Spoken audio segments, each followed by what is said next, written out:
ಇಷ್ಟೊತ್ತು ಏನು ಈ ಕಂಪ್ಲೀಟ್ ಪ್ರೋಸೆಸ್ಸನ್ನೆಲ್ಲ ನೋಡಿದಿರಿ. ಈಗ ಈ ಪ್ರೋಸೆಸ್ಸು ಒಂದು 50 ವರ್ಷದಿಂದ ಬಂದಿರೋದಕ್ಕೊಂದು ಹಿನ್ನೆಲೆ ಇದೆ. ಯಾಕಂದರೆ ಇದರಲ್ಲಿ ಇದು ಟೋಟಲಿ ನ್ಯಾಚುರಲ್ ಅಂದರೆ ಇದರಲ್ಲಿ ಬೇರೆ ಯಾವುದೇ ಕೆಮಿಕಲ್, ಜೀರೋ ಕೆಮಿಕಲ್ಸ್ ಅಂತಲೇ ಹೇಳ್ಬೋದು. ಏನೊಂದು ನಾವು ಒಂದು ಊಟಕ್ಕೆ ಒಂದು ಉಪ್ಪಿನಕಾಯಿ ಹೇಗೆ ಇಟ್ಕೊಳ್ತೀವೋ ಅದೇ ಥರ ಇದಕ್ಕೊಂದು ಜಸ್ಟ್ ಕಾಸ್ಟಿಕ್ ಸೋಡಾವನ್ನು ಹಾಕ್ಕೊಂಡು ನೀವು ಕೂಡ ನಿಮ್ಮ ಮನೇಲಿ ಮಾಡ್ಕೊಳ್ಳೋಂಥ ಸೋಪನ್ನೇ ನಾವು ಒಂದು ದೊಡ್ಡ ಪ್ರಮಾಣದಲ್ಲಿ ಮಾಡಿ ಒಂದು 4 ಜನರಿಗೆ ಉದ್ಯೋಗ ಕೊಟ್ಟು ನಿಮಗೆ ಪೂರೈಸ್ತಾ ಇದೆ ಅಂತ ಹೇಳುವಂಥದ್ರಲ್ಲಿ ತಪ್ಪೇನಿಲ್ಲ. ಇದರಲ್ಲಿ ಯಾವುದೇ ಎಣ್ಣೆಗಳಾದರೂ ಆಗಲಿ ಇದರಲ್ಲಿ ಔಟ್ಕಮಿಂಗ್ ಅಂದರೆ ಏನು ಡಿಸ್ಚಾರ್ಜ್ಗಳೇ ಇಲ್ಲ ಇದರಲ್ಲಿ. ಇಲ್ಲ ಆ ಕಡೆ ಇಷ್ಟು ನೀರು ಡಿಸ್ಚಾರ್ಜ್ ಆಯಿತು, ಈ ಕಡೆ ಏನಿಲ್ಲ, ಬರೀ ಈ ಎಣ್ಣೆಗಳನ್ನು ನಾವು ಮಿಕ್ಸ್ ಮಾಡ್ತೀವಿ, ಆ ಎಣ್ಣೆಗೆ ಒಂದಿಷ್ಟು ಕಾಸ್ಟಿಕ್ ಸೋಡಾವನ್ನು ಹಾಕ್ತೀವಿ, ಅದರಿಂದ ನ್ಯಾಚುರಲ್ ಆಗಿ ಬಂದುಬಿಡುತ್ತೆ.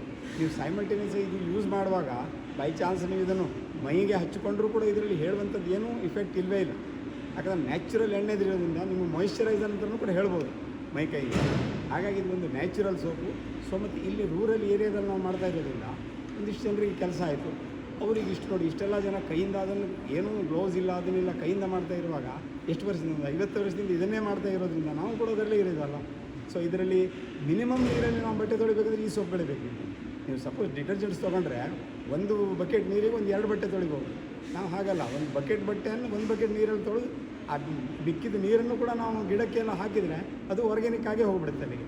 ಯಾಕಂದರೆ ಅದರಲ್ಲಿ ಇರೋದು ಬರೀ ಎಣ್ಣೆ ಅಂಶಗಳಷ್ಟೇ. ಸೊ ಇದು ಟೋಟಲಿ ಸ್ಟಾರ್ಟಿಂಗಿಂದ ಎಂಡ್ ತನಕ ಒಂದು ನ್ಯಾಚುರಲ್ ಇರೋದ್ರಿಂದ ಇದೀಗ ನೀವು ಇದರಲ್ಲಿ ನೋಡಿ, ಎಷ್ಟೇ ಹೊತ್ತು ನೀವು ಕೈಯಿಂದ ತಿಕ್ಕಿ ಯೂಸ್ ಮಾಡಿ ನೀವು ಕೈ ಬೆರಳಿಗೆ ರಿಂಕಲ್ಸ್ಗಳು ಬರೋದು ಇದುವೇ ಇಲ್ಲ. ಈ ಬೇರೆ ಡಿಟರ್ಜೆಂಟ್ಗಳಾದ ನಿಮಗೆ ಇಮಿಡಿಯೇಟ್ ಅದರ ಇಫೆಕ್ಟು. ಮತ್ತು ಬಟ್ಟೆಗಳು ಸಹ ಕೂಡ ಇದರಲ್ಲಿ ಬಾಳಿಕೆ ಬರುವಂಥದ್ದು. ಎಷ್ಟು ನೀವು ಮಾಡ್ತೀವಿ ಬಟ್ಟೆ ನೀವು ಬೇಜಾರಾಗಿ ಬಿಸಾಕ್ಬಿಟ್ಟಿರುತ್ತೆ, ಸೋಪ್ ಹಚ್ಚಿ ಬಟ್ಟೆ ಹಾಳಾಯ್ತು ಅಂತ ಹೇಳುವಂಥ ಪ್ರಶ್ನೆನೇ ಇಲ್ಲ ಇದರಲ್ಲಿ.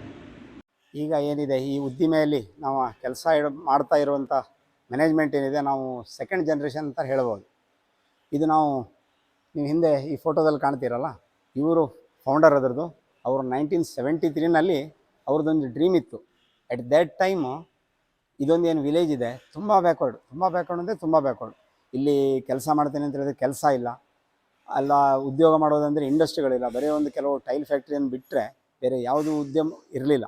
ಸೊ ಆ ಟೈಮಲ್ಲಿ ಅವರು ಒಂದೊಂದು ಎಜುಕೇಷನ್ ಆದ ನಂತರ ರೂರಲ್ಲಿಗೆ ಒಂದು ಕೆಲಸ ಕೊಡಬೇಕು, ನಾನು ಒಂದು ಉದ್ಯಮಿ ಆಗಬೇಕು ಒಂದು ಹಂಬಲದಿಂದ ಅವರು 1973 ಇದನ್ನು ಪ್ರಾರಂಭ ಮಾಡಿ ಅಲ್ಲಿಂದ ಒಂದು ಸಣ್ಣ ಪ್ರಮಾಣದಲ್ಲಿ ಆ ಸೈಡಲ್ಲಿ ಶುರು ಮಾಡಿದರು. ಅಲ್ಲಿಂದ 2ನೇ ಪ್ರಿಮೈಸಸ್ ಸ್ವಲ್ಪ ದೊಡ್ಡದು ಬಂದು, 3ನೇ ಪ್ರಿಮೈಸಸ್ ಸ್ವಲ್ಪ ಇಂಡಿಪೆಂಡೆಂಟ್ ಆಗಿ ಬಂದು, ಈಗ ನೀವು ನೋಡ್ತಾ ಇರೋದೇನು ಇದಿದೆ, ಇದು ಈಗ 3rd ಪ್ರಿಮೈಸಸ್ಸು.